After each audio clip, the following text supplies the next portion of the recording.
everything, if you've really got amnesia, shouldn't you be, like, upset or confused or something? When I had my scary morning of temporary amnesia, like a couple of months back or a year ago, I can't remember how long it was ago now, ironic, I was pretty calm, actually. That was a weird experience, man. Well, sure. I mean, I was pretty confused when I woke up down on D-Deck. But that was a while ago. Yeah, true. About an hour ago, 2 hours. I've had some time to get used to it. After a while, I figured it wasn't worth the trouble of worrying about it. You had temp amnesia? Yeah, I told the story on stream a while back. I woke up one morning, and I don't know, it was only like maybe 10 minutes? Maybe not even that. It was hard to tell. And I had no idea who I was. I got to experience like temporary amnesia for a little bit. It was probably some dream state narcolepsy thing where I had no idea who I was. I didn't know where I was. I didn't remember anything about my family or anything. I was just like, but I was still me. It was really interesting. Like I could still understand concepts and everything. I still understood language. It was pretty enlightening when it comes to how amnesia works, because it was just like a complete, like, I don't know, like wipe of a lot of things, but so much survived as well. Was okay? Yeah, it was fine.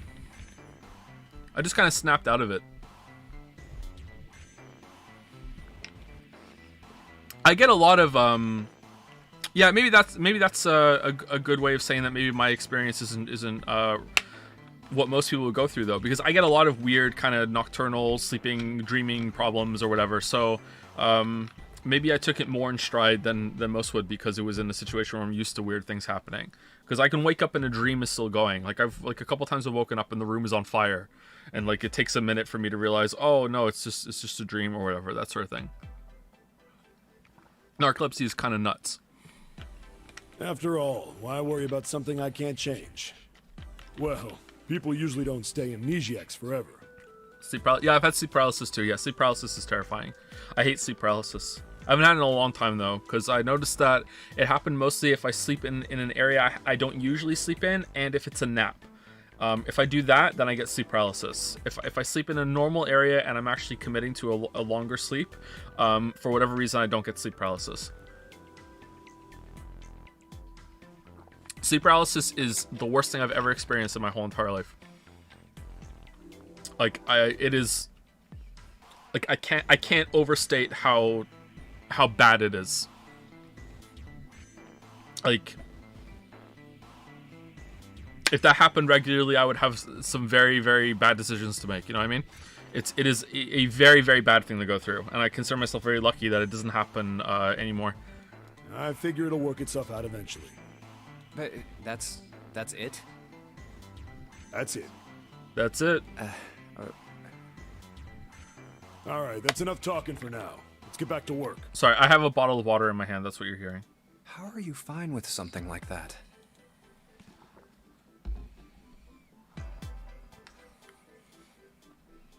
Please share, what was it? Sleep paralysis scared me from trying to induce lucid dream. What do you mean? What was it? Like the sleep paralysis itself. Like I've had sleep paralysis with a hallucination, and those are actually better than just sleep paralysis, because when you have the hallucination, your mind is kind of really focused on the hallucination that's going on. It's like something it's usually something that's very scary.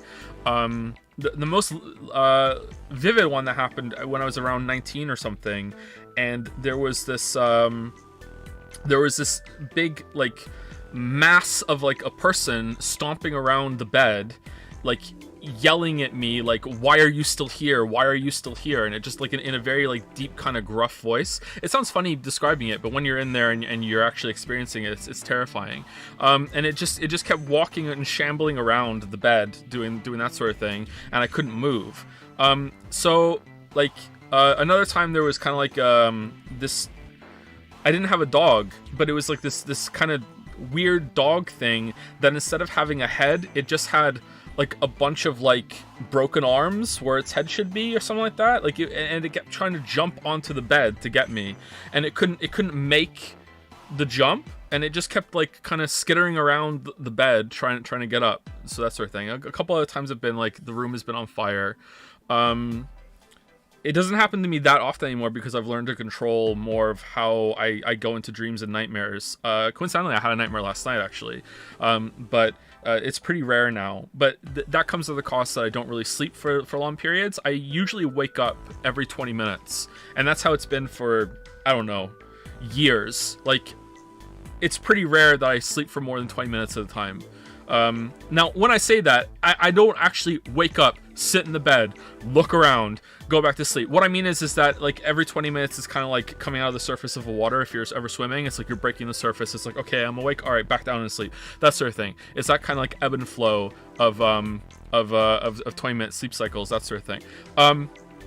So doing that has reduced the amount of nightmares and the amount of hallucinations I get almost entirely. It's pretty rare that that happens, and it's also been very rare that I've been stuck in a dream loop too, which I spoke about on stream once before, where this really fucked me up. Like, there was about a year where this was happening to me somewhat regularly, before the channel even started, where I would dream, and I would wake up into another dream not knowing that I was still in the dream. And I think the most loops I ever did was 4 or 5, and I was really fucked up for a few months after that. Like I was constantly like closing my eyes and trying to wake up, like, because I was really, really scared that I was still asleep and I didn't even know it. It really fucked with me. It's amazing how vivid a dream can be. The worst one was when I had like a series of nightmares, and I was dreaming a lot that I was dying back then as well, and that was very violent. And I had a series of nightmares, and the nightmare ended with me going into like the kitchen of the house I used to live in with my parents, and I suddenly had a brain aneurysm, and I dropped on the floor and I was dead. My mom had a brain aneurysm, and that was probably some anxiety from that, because I'm pretty sure it was after my mom had the brain aneurysm. I'm pretty sure.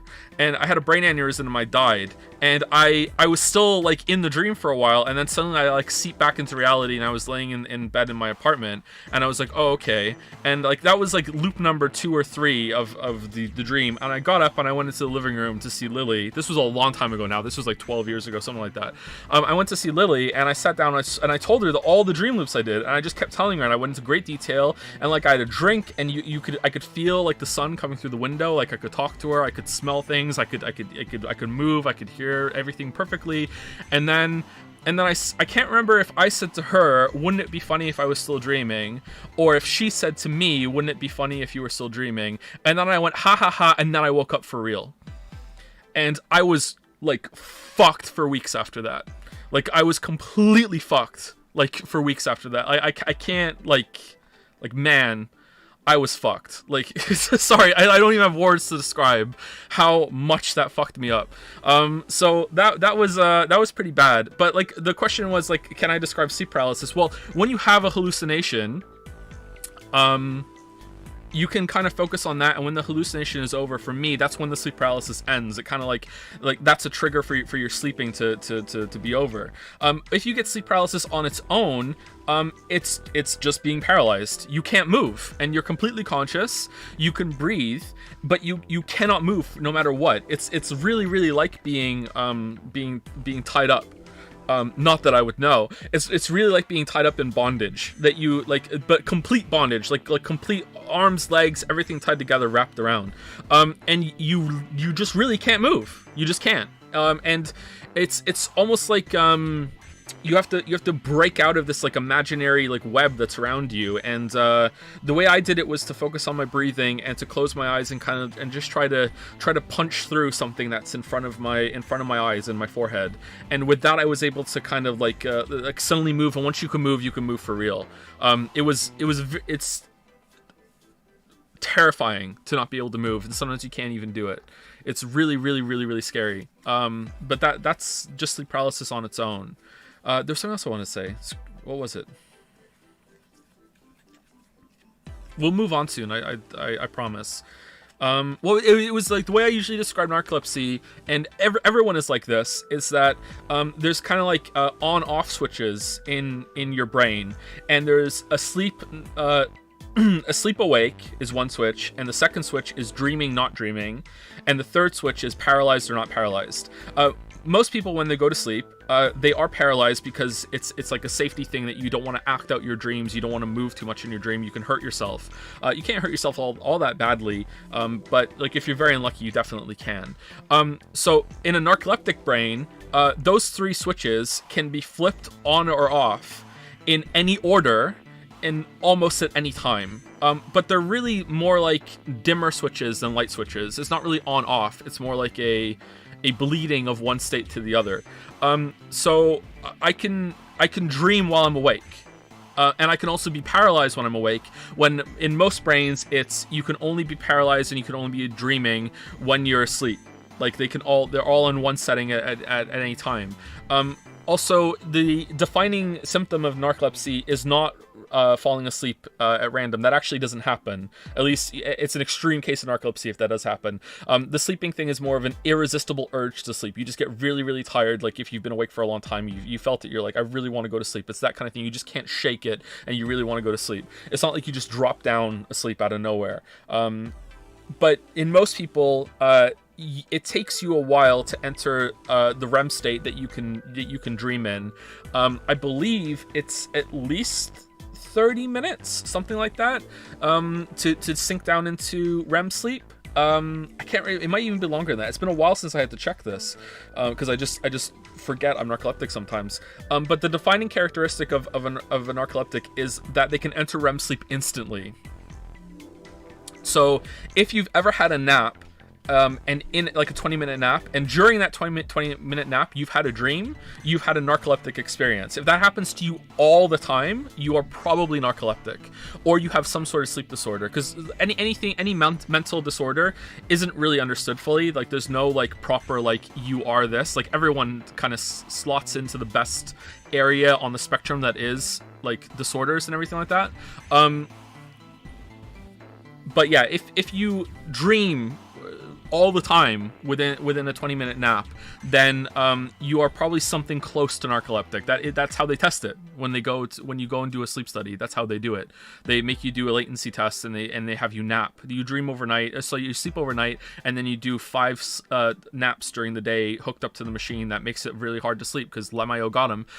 You have all this gunk stuck to your scalp, and they make you do it. And if you dream, I think 3 out of the 5, then they strongly suspect that you're narcoleptic. Now, does that mean if you've ever had a nap and you've dreamt during that nap, does that mean narcoleptic? No, that happens. Sometimes people just enter REM sleep. You know, your body is not a computer. Like it's gonna do weird shit sometimes. But if it happens regularly, that's probably a sign that you have some sort of sleep disorder. If you're sitting there like listening to this and going, actually I do have that, and not only do I have that, I also get tired and I have problems falling asleep, I have some insomnia thing, then it's very likely that you have something like a sleep disorder. Don't you go straight into REM sleep if your last REM was interrupted? It can, yeah. I know lots of people that aren't narcoleptic say that they can wake up from a dream, have a moment, and then go back to sleep and go right back into the dream, kind of like they're just resuming a movie that's being played into their head. That can happen, but for narcoleptic specifically, it's like it's instant. It's like you can go into REM sleep before you're asleep. That's what a daytime, like an awaking hallucination is. It's like your brain is already dreaming before you've gone to sleep. And that's what it is when you wake up, and you're still in REM sleep when you wake up, because you're now hallucinating. You're basically dreaming while awake. That's it. Anyway, that's it. We're done. Let's move on. Sorry. Some people seemed interested.